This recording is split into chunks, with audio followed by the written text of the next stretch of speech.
In this video, we are going to be focusing on JavaScript switch statements and how they relate to logic branching in a logic tree, as well as how they relate to if-else statements.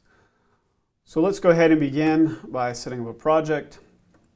As always, under your user account, dev, the repository, in this case, my Neumont Studios repository, we're going to do 07, and we are talking about switch statements. So this is the screencast on switch statements. So that's going to be my project. Go ahead and click open. We've got our project folder right here. I'm going to add a JavaScript file and call it learning switch. Okay, so let's start talking about switch statements. If we go to our logic tree that we've been using in the last few videos, there is a place in this logic tree where a switch statement will come in extremely handy. And that is right here, this initial question when we are starting to think about what I should do. Right here, we are asking ourselves the question, what do I feel like doing? And we have three options. We've got here, I'm bored, or why do I feel like doing something? So we've selected what it is we want to do, and now we're asking the question, why do I feel like doing it? And we've got bored, we've got looking for a thrill, and we've got stressed. So we've got these three options, and they're not exactly true or false questions. They're not a yes or a no like we can do with an if-else statement or an if statement. So right here, it's still a question, but instead of it being a true or a false or a yes or a no, we've got three distinct options we can choose from. It is when you run into a situation like this that having a switch statement in a programming language becomes extremely useful. And we're going to jump into that, a switch statement. And we're going to implement that code right now where we've figured out what we want to do. So let activity equals gaming. And then the question is, why do I feel like doing X? So let's add another variable. Let's say Y.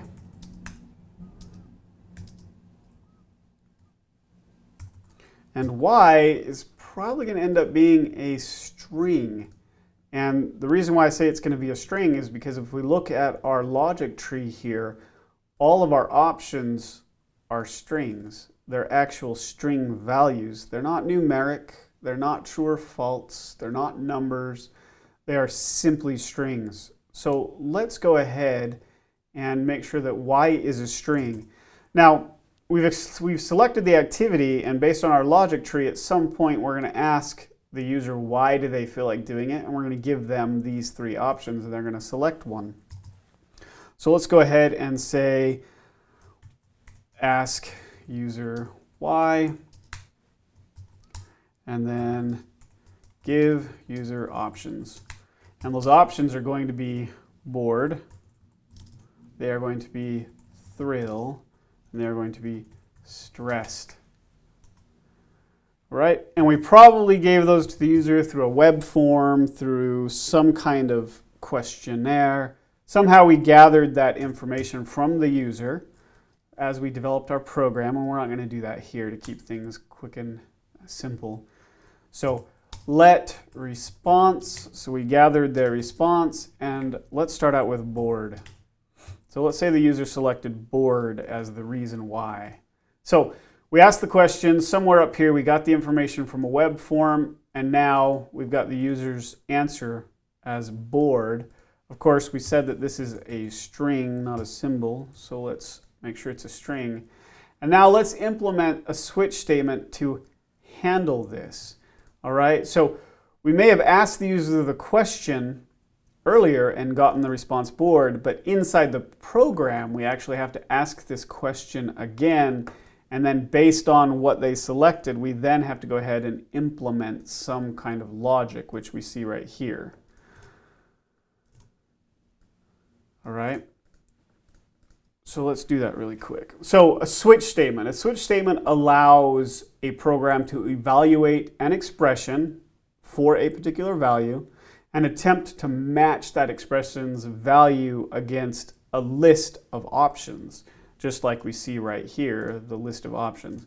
So here's our value, and when it looks against this expression, well, the expression is right here. So if we say switch, and then the expression is right here, and for our expression, we're using a single value.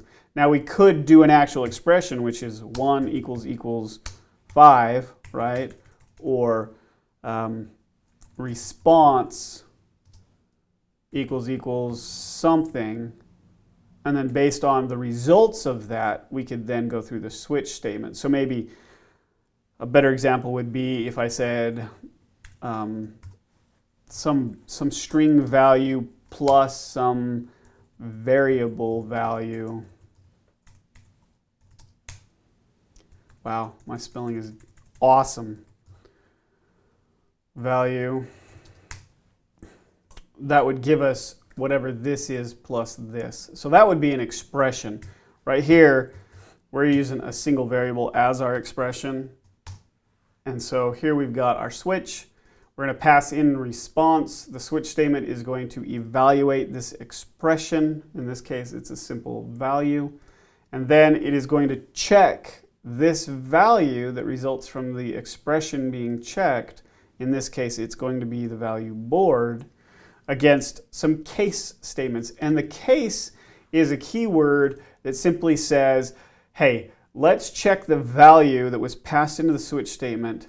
And if in this case, this equals whatever we provide here, then we're going to execute whatever is required for that particular possibility. So response is board, so case, let's check against board. And then if it ends up being true, we execute board code here. And in that case, we're just going to do a console.log to keep things simple, and we're going to say you selected board. And then we can add another case, and if we look right here, it's thrill. We chose thrill as our other case, so case thrill. Let's go ahead and line these up. And we're going to execute thrill code here. And we're just going to do console.log. You selected thrill. And our final case or option that the user could have selected is stressed. And we're going to execute stressed code here. And let's do a console.log and you selected stressed.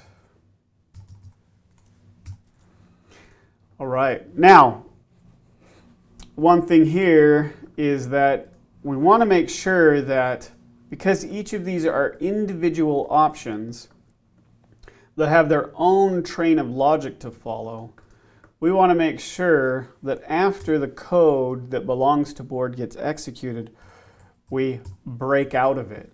Now what break does is break is a key word that says, okay, so if the selected response was board and we come into this block and we start executing this code, when we're done executing this code, we don't want to keep going down through the cases in the switch statement. We want to break out of the switch statement and begin executing down here.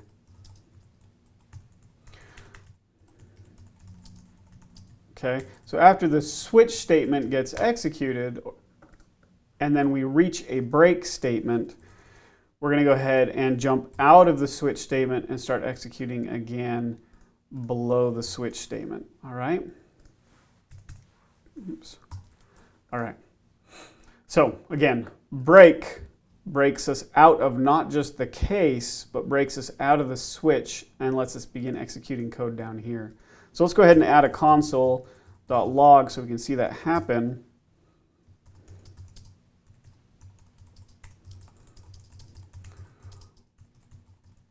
All right, so we're out of the switch statement and we're back to regular execution when we come out of that. All right, so if we run this, we should see that board, we should get this code that executes, and then we should break right out to this without it going through the rest of the switch statement. So let's go ahead and run it. We're going to do let's do it with debugging, and let's add ourselves a couple of breakpoints right here so we can see. The breakpoints will allow us to see where it breaks when we click play as we go line by line through our code. So let's go ahead and debug. Okay.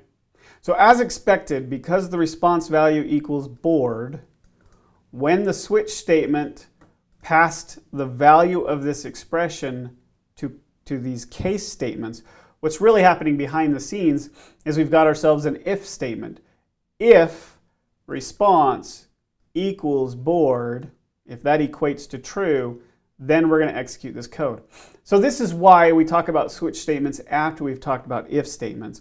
A switch statement is really just a complex way to put a bunch of if statements together in a very clean, clear block of code that makes it really easy to read. So if response equals board, that particular value, which in this case it does, then we're going to execute this block of code.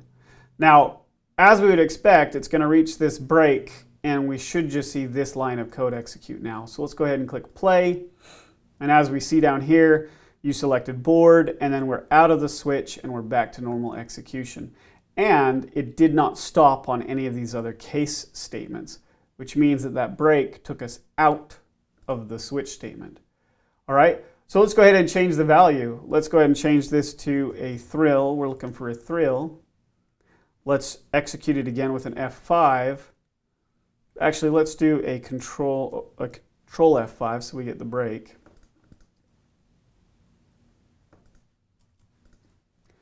Did I not? Oh, right here, if you look, thrill and thrill. I got the I and the R mixed up. So we had ourselves a nice little bug there.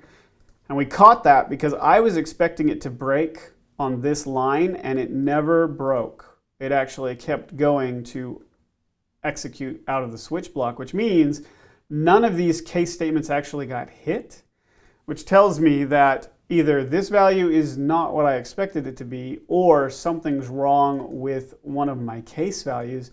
And in this case, it wasn't this value, it was this value that had issues. So now that we've fixed that, if we hit F5, we see that it did break inside of this case on this console. So now that these values actually are equal, we see that we got the selected thrill, we click play. It did not break again on this bottom console. Instead, we got our console.log as expected.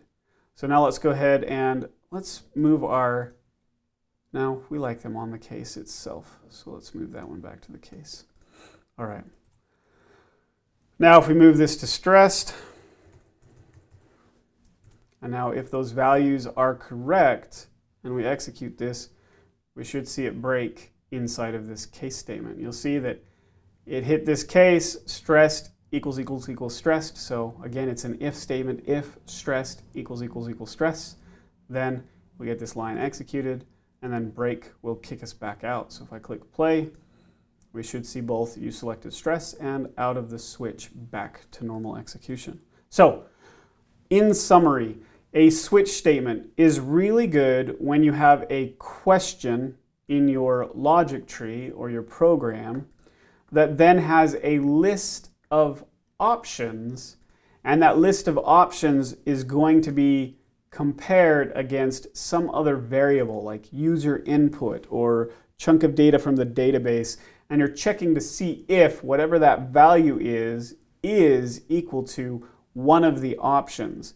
Now, another cool part about a switch statement is that if for some reason the value that you receive, so let's say you gave the user bored, thrilled, and stressed as an option, but the user decides to somehow, maybe you didn't have a tight list of selections, that the user could pick. Instead, you let them do open typing and you just told them what to type, but they typed it incorrectly like I did, and they say thurl, like I did right here, instead of thrill. So they type thurl, which is not one of these options because they misspelled it. A cool thing about a switch statement is you can actually have a default case. And in the default case, you can have some code that runs if nothing matches. You did not select a correct option. And you can say, please select again. All right. And then, of course, let's go ahead and break out of the switch statement. Now, because this is spelled incorrectly, we've got a thurl instead of thrill. What we should expect is to actually see this output right here instead of it breaking on any one of these. So let's put a breakpoint on default, and let's go ahead and run it. All right, because thurl doesn't match thrill because of a spelling error, we ended up in the default. And then if we just go ahead and click play, we should see you did not select a correct option. Please select again. And then we get, of course, our out of the switch blocking back to normal execution. So default can come in really handy when you've got an input that ends up not matching any of the cases that you provided or any of the options. So make sure you use a default in your switch statements to catch any of those situations, and make sure that when you're gathering user input, you give them very specific options. You don't go with just regular input from a user. Regular input from a user is error prone because people don't spell all that well. All right, so that is a switch statement. Switch statements, the break statement here, there's a little more to it, but the best way to do a switch is to always make sure you use breaks and don't fall through the cases. So you can remove breaks and actually have the check go through case by case instead of breaking out.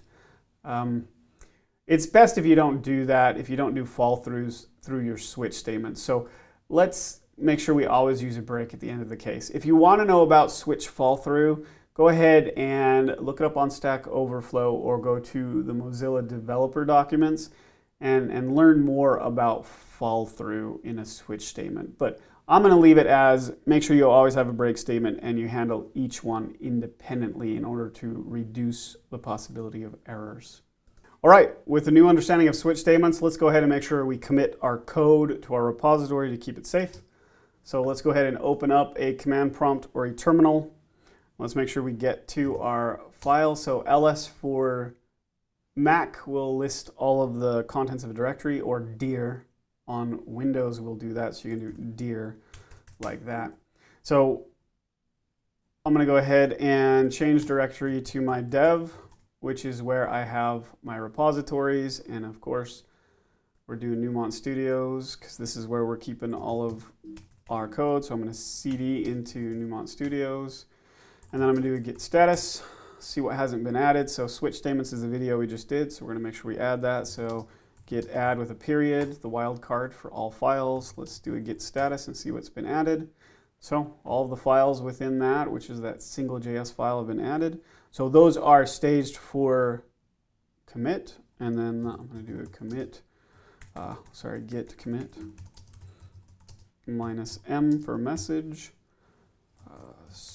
Screencast 7, switch statements added. All right, so those are all committed to my local repository. So if I do a git status, we'll see that I haven't pushed it up to my remote repository. So we'll do a git push. Enter my credentials. And now it's been pushed up. So if I do a git status, everything is up and committed, and we are good to move on.